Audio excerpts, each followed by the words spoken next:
Isang nakakagulat na balita.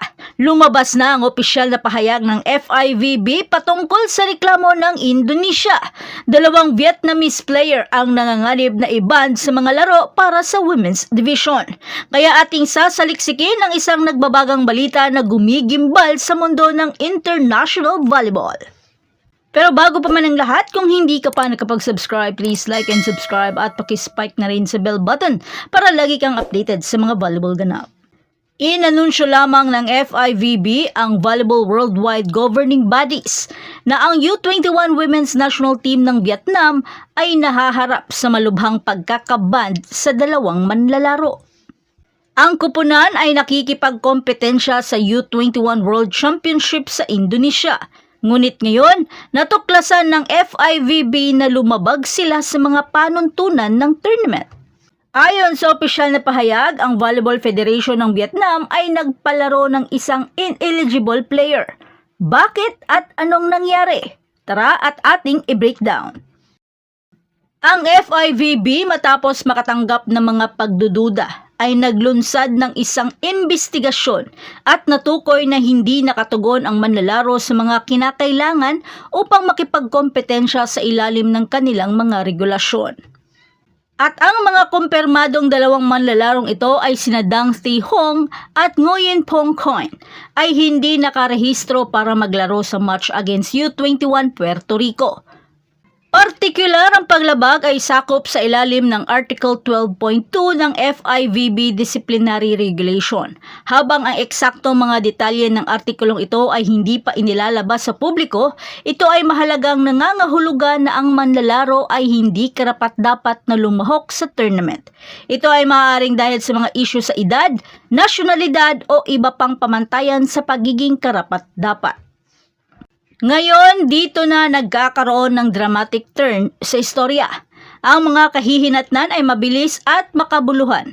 Ang ineligible player ay agad na sinuspinde mula sa tournament, ngunit hindi nagtatapos doon ang parusa.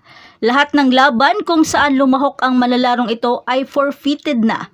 Nangangahulugan ito na matatalo ang Vietnam sa mga laban na iyon, anuman ang kanilang pagganap. Marami naman ang iniuugnay ang kasong ito at nagpapaalala sa manlalaro noon ng Indonesia na si Aprilia Manganang. Si Aprilia ay nakikipagkompetensya sa loob ng maraming taon bilang isang babae sa volleyball at palaging nahaharap sa pagsusuri tungkol sa kanyang kasarian dahil sa kanyang pangangatawan bilang isang atleta. Gayunpaman, ang katotohanan ay mas malalim kaysa sa inaasahan ng sinuman.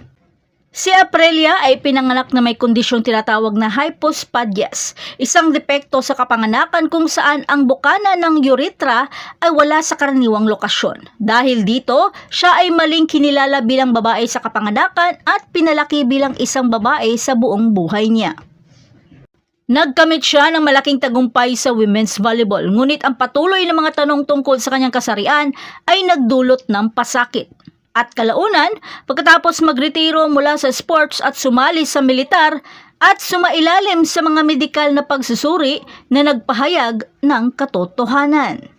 Si Aprilia Manganang ay sumailalim sa corrective surgery at legal na kinilala bilang lalaki.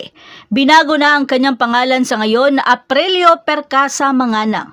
Ito ay isang napaka-personal na paglalakbay para sa kanya at tumanggap siya ng malawakang suporta. Sa ngayon, nagpapatuloy pa rin ang investigasyon at napag-alaman na si Dang Thi Hong pa lamang ang kumpirmadong di na makakapaglaro, habang ang kaso naman ni Nguyen Pong Coin ay under investigation pa.